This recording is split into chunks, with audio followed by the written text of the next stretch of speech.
Everything suddenly collapsed, and the timing is what makes it impossible to ignore. A royal return that had been carefully teased, quietly negotiated, and strategically positioned for months didn't just fail, it vanished overnight. Prince Harry's UK visit wasn't postponed, it wasn't delayed, it was erased. And the deeper you look, the less this feels like a simple scheduling issue, and the more it starts to look like something far more controlled, far more deliberate, and far more revealing than anyone is willing to admit publicly. Prince Harry's ongoing descent into total madness has continued overnight because he is now accusing Buckingham Palace, wait for it, of sabotage, of wanting to kill him, simply because they made clear he has been offered totally safe accommodation. Everything suddenly fell apart. Harry's planned UK visit has been called off. Meghan is reportedly in full panic mode, and palace insiders are now pointing to a very different reason than the one Harry has publicly suggested. What they're saying could completely change how many people see this family and the story that's been unfolding, because here's where the story stops making sense. Plans weren't vague, they weren't hypothetical, they were locked, dates finalized, locations confirmed. Even Buckingham Palace, one of the most secure residences in the world, was reportedly offered as a base. Armed protection, structured schedules, every box ticked, everything Harry had been publicly insisting he needed, suddenly, finally within reach. So why walk away at the exact moment everything was secured? Over in Portugal, he is literally having a tough time. I hate the words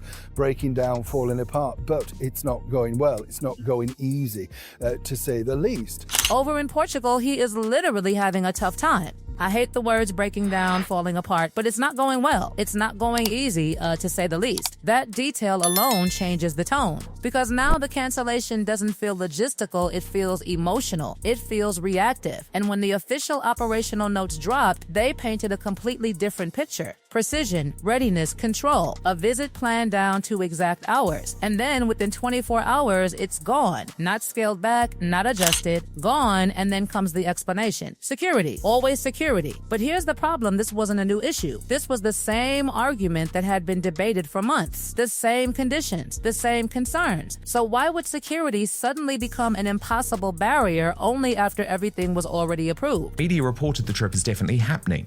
22 hours later on Saturday evening, they blew the whole thing up. And it was because of security, which their own note had conceded was not available.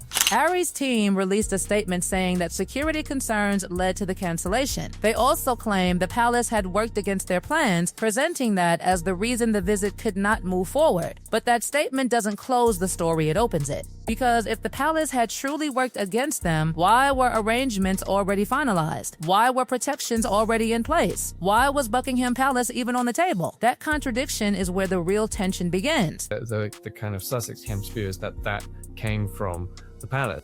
And by briefing that out to the media, they damaged the usefulness of that offer, because if everybody knows that the Sussex family might stay at Buckingham Palace, then they're worried that photographers will then be there camped out on all the different entrances, waiting to try and get the photo of Harry and Meghan arriving with their kids in the back of the car. But why cancel a trip that Harry had publicly pushed for over several months? Why step away from a visit that many believed could shape public opinion? And why give up a chance to present their side of the story? Those questions quickly sparked intense speculation. According to reports from people described as palace insiders, there may be more to the situation than the public explanation, though those claims have not been confirmed. The official explanation focused on security and accommodation concerns, but some commentators believe those issues may not tell the whole story. Whether that's true remains unclear, yet the growing speculation has fueled even more questions about what really happened behind the scenes. Exactly, because this isn't just about a canceled trip, it's about what that cancellation avoids. A return to the UK means scrutiny, real scrutiny, not controlled interviews, not curated narratives, but proximity to the institution itself, to the family, to the history. And suddenly, the question shifts, was this visit ever meant to happen, or was it meant to collapse? Think about it. Harry has visited the UK before, and those trips were completed without any widely reported major incidents. Meghan has not brought the children to visit their grandfather, and reports said the palace offered secure accommodation along with protection. Even with those reported arrangements, the visit did not move forward. That contrast has left many people wondering whether there's more to the story than the public has been told. That contrast is everything, because previous visits happened.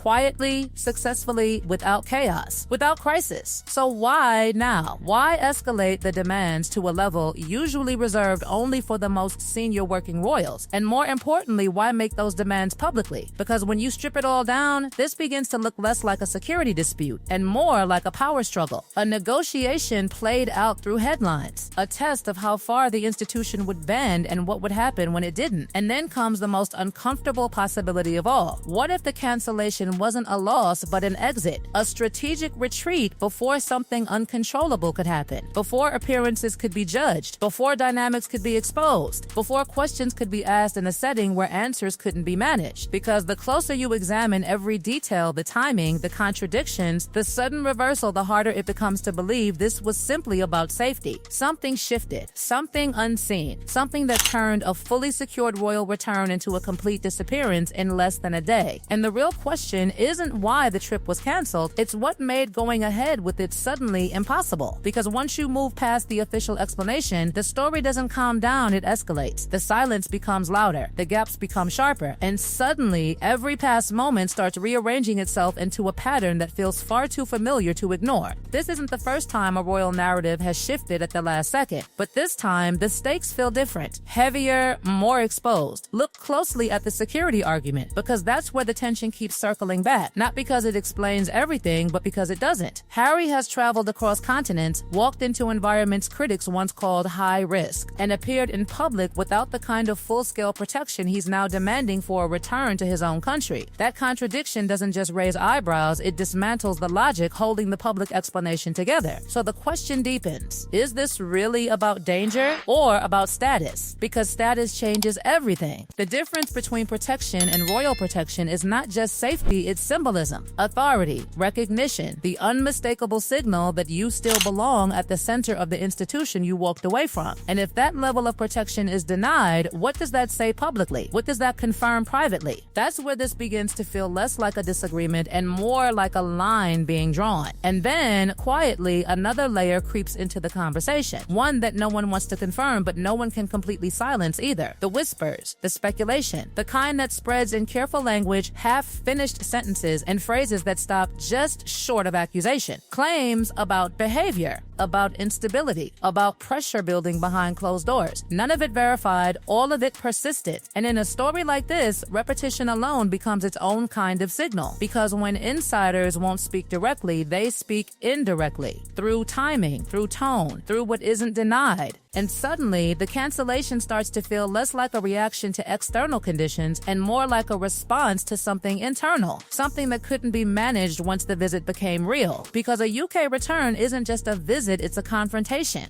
with the family, with the past, with a narrative that can't be edited once it's unfolding in real time. Now add one more uncomfortable detail to the equation. The children. Their presence was part of the buildup, a powerful emotional element, a reunion angle that would have shifted public perception instantly. But they never boarded a plane. And when something that significant disappears without explanation, it doesn't fade quietly, it echoes. Because if the children were central to the narrative, what changed? Some say it was always leverage. Others say it was always uncertainty. But what everyone notices is the same thing. The moment everything was supposed to come together is the exact moment everything fell apart. And then there's the palace. Watching, waiting, not reacting the way it once did. No urgent adjustments. No visible compromise. Just a steady, unmoving position. That alone tells its own story. Because historically, pressure has often produced response. But this time, nothing shifted. Which raises a far more uncomfortable possibility. What if the palace already knew how this would end?